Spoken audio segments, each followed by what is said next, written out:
I'm Sister Vassa, and I'm back having my coffee once again here in Vienna, in Austria, after a very long trip to the United States.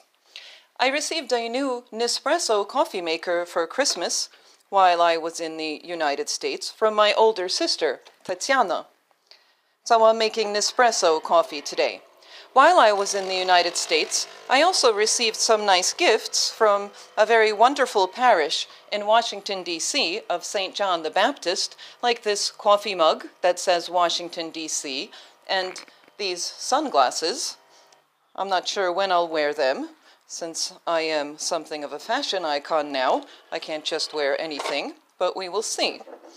I also received at that same parish, from two viewers named Claire and Dorothy, this very nice mug with my own picture on it, if you can see that, and with Dorothy and Claire somewhere here as well. So I thank them for this nice mug. And in general, to all the viewers and friends and relatives who showed me such love and support while I was in the States, I just want to stop and thank you. I want to stop and thank you, baby. I want to stop and thank you, baby. Yes, I do. How sweet it is to be loved by you. It is the month of February now, and in the Byzantine liturgical calendar, we have begun our preparation for Lent, that is, the long fasting period before the feast of Easter. In church, we now sing prayers from this book called the Triodion, which contains all the services connected to the long fasting season called Lent. Oh, and I almost forgot to show you, I received yet another gift from that same parish in Washington, D.C. of St. John the Baptist. It is this heart-shaped little pad for my coffee mug, which of course reminds me of another day celebrated in February, Valentine's Day. So we have lots of things to talk about today, but we'll begin by discussing the first two Sundays of the Triodion, the Sunday of the Publican and Pharisee, and the Sunday of the Prodigal Son.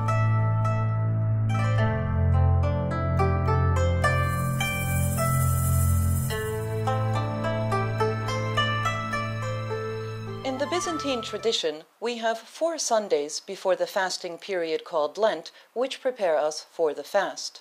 These Sundays are of 1. The Publican and Pharisee, 2. The Prodigal Son, 3. The Last Judgment, and 4. The Banishment of Adam from Paradise.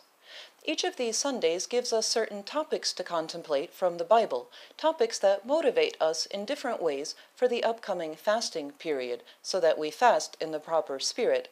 On the first Sunday of the Triodion, or 4 weeks before Lent, we hear the Gospel reading about the publican, or tax collector, and the Pharisee. This is a parable, or little story told by Jesus Christ to illustrate a certain life lesson. 2 men went up to the temple to pray, one a Pharisee and the other a tax collector. The Pharisee, standing by himself, was praying thus: God, I thank you that I am not like other people, thieves, rogues, adulterers, or even like this tax collector. I fast twice a week, I give 1/10 of all my income. But the tax collector, standing far off, would not even look up to heaven, but was beating his breast and saying, God, be merciful to me, a sinner. I tell you, this man went down to his home justified, rather than the other. For all who exalt themselves will be humbled, but all who humble themselves will be exalted. Now, note that the tax collector did indeed lead a corrupt life. He was a corrupt Jew, regarded a religious outcast, in fact, by Orthodox Jews like the Pharisee in this story. Tax collectors are often classed in the Gospel with harlots, sinners, and even heathen. And the Pharisee in this story did indeed lead a life according to the external religious rules of his time. So if these 2 men happened to be women today, you could compare them to, say, a pious Orthodox woman who stands in church in a long skirt and headscarf, who properly fasts at all the proper times and regularly goes to church, but despises other people.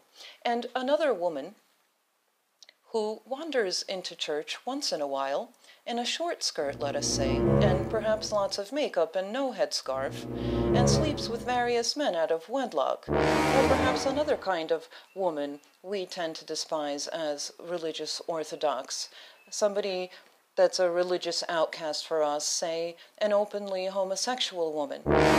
And yet, in this story, in the Gospel, the one who leaves justified by God is the corrupt guy, the religious outcast, the tax collector, because he regards himself with humility and relies only on God's mercy.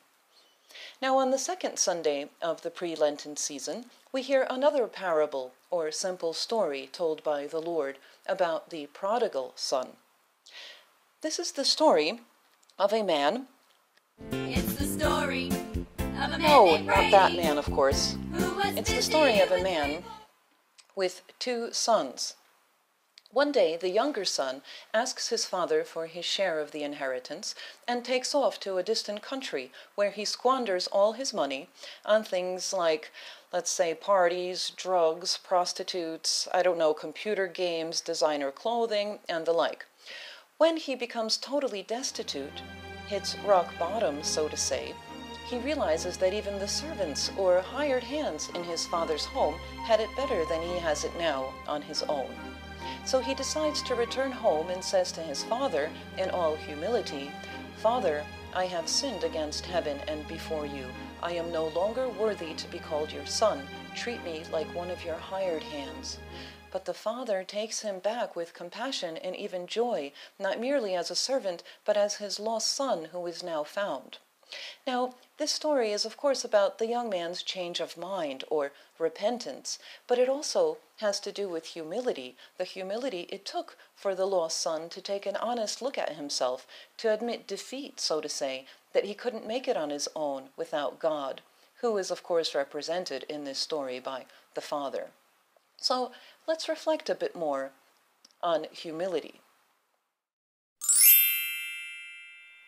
In both the gospel stories we just talked about, we see that humility permits both the tax collector and the prodigal son to move out of themselves, out of their potential despair or isolation or fear toward God and toward others. Pride and self-reliance makes us focused on our own selves, on our own gifts, be they outer virtues, as in the case of the Pharisee, or on material wealth, as in the case of the prodigal son, who wanted to make it on his own, and thus isolated himself in a distant country, separated from his father, his brother, and his people. The Pharisee is also isolated, lacking true love and compassion for others. "I am not like the rest," he says. He has lost his connection to others, having only demands for other human beings rather than compassion. Now, on the topic of Valentine's Day, let us instill humility into our approach to the one we love, because humility liberates us from self-centered demands and fears that can cripple any relationship before it even begins. I mean the fear of rejection or vulnerability, and the fear of loss, which can turn us into control freaks. In our relationships, let us humbly ask for God's grace in prayer, as did the tax collector in his life, rather than depending on ourselves, because humility permits us to move out of ourselves and makes us capable of love. That's it for today, everyone. Happy Valentine's Day, and see you next week. Thank you. Thank you very much. What's that? Oh, you want me to put the glasses on? Okay, here we go.